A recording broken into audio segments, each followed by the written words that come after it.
પીપલોદ સ્થિત મારુતિ નેક્સા શોરૂમમાં મોડી રાત્રે આગ લાગતા અફરાતફરી મચી ગઈ હતી। આગની ચપેટમાં એક બલેનો કાર આવી જતા સંપૂર્ણ બળી ગઈ હતી, જ્યારે અન્ય એક કારને જ્વાળા લાગતા નુકસાન થયું હતું। બીજી તરફ સર્વિસ માટે લવાયેલા અંદાજિત 30થી વધુ કાર આગની ચપેટમાં આવે તે પહેલા જ આગ ઉપર કાબુ મેળવીને બચાવી લેવાઈ હતી। પીપલોદ રોડ ઉપર ઇસ્કોન મોલની બાજુમાં મારુતિ 4 વ્હીલરનો નેક્સા શોરૂમ આપ્યો છે। ગ્રાઉન્ડ સહિત 4 માળની આ બિલ્ડિંગમાં ઉપરના 3 માળમાં સર્વિસનું કામ ચાલે છે।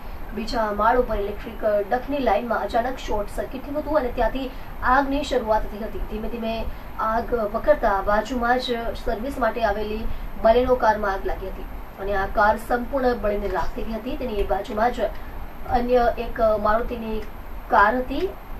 આ કારને પણ જ્વાળા લાગતા મોટું નુકસાન થયું હતું। મોડી રાત્રે 9-10 કલાકના અરસામાં ફાયર વિભાગને જાણ કરવામાં આવતા ફાયર ઓફિસર પ્રકાશ પટેલ સહિતનો કાફલો ઘટનાસ્થળે પહોંચ્યો હતો। 3 બંબાઓની સાથે ફાયર ફાઈટરો દ્વારા પાણીનો મારો ચલાવવામાં આવ્યો હતો અને અડધા કલાકમાં જ આગ ઉપર કાબુ મેળવી લેવાયો હતો। આગને કારણે સર્વિસમાં આવેલી અંદાજિત 30થી વધુ કારને બચાવી લેવામાં આવી હતી। આગને પગલે શોરૂમના સંચાલકો ઘટનાસ્થળે દોડી આવ્યા હતા। જોકે શોરૂમ બંધ હોવાને કારણે કોઈ મોટી જાનહાનિ થઈ ન હોવાનું ફાયર ઓફિસરે જણાવ્યું। મારું નામ SD Dhobi, deputy chief fire officer, Athwa zone fire વિભાગ। અમારી જગ્યા છે, કઈ રીતનો આગનો બનાવ બન્યો? આપણો વેસુ પીપલોદ રોડ છે, એના પર કટારિયાનો શોરૂમ છે। ત્યાં આગ લાગવાનો મેસેજ કંટ્રોલ રૂમને મળતા કંટ્રોલ રૂમ દ્વારા તાકીદે અડાજણ, વેસુ અને મજૂરાની ટીમોને ઘટના સ્થળે મોકલવામાં આવેલી। અહીંયા ઇલેક્ટ્રિક ડકમાં આગ લાગેલી હતી અને એના મારફત ઉપર આગ પસરેલી હતી। તાકીદે ફાયરની ટીમોએ આગ બુઝાવવાની કાર્યવાહી શરૂ કરેલી અને ઉપર તમામ માળો ચેક કરીને આગને કંટ્રોલમાં લીધી છે।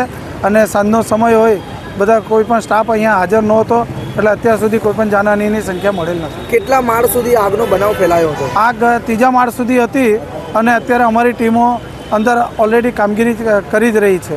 કેટલી ગાડીઓને હાલ અત્યારે કેવી પરિસ્થિતિ?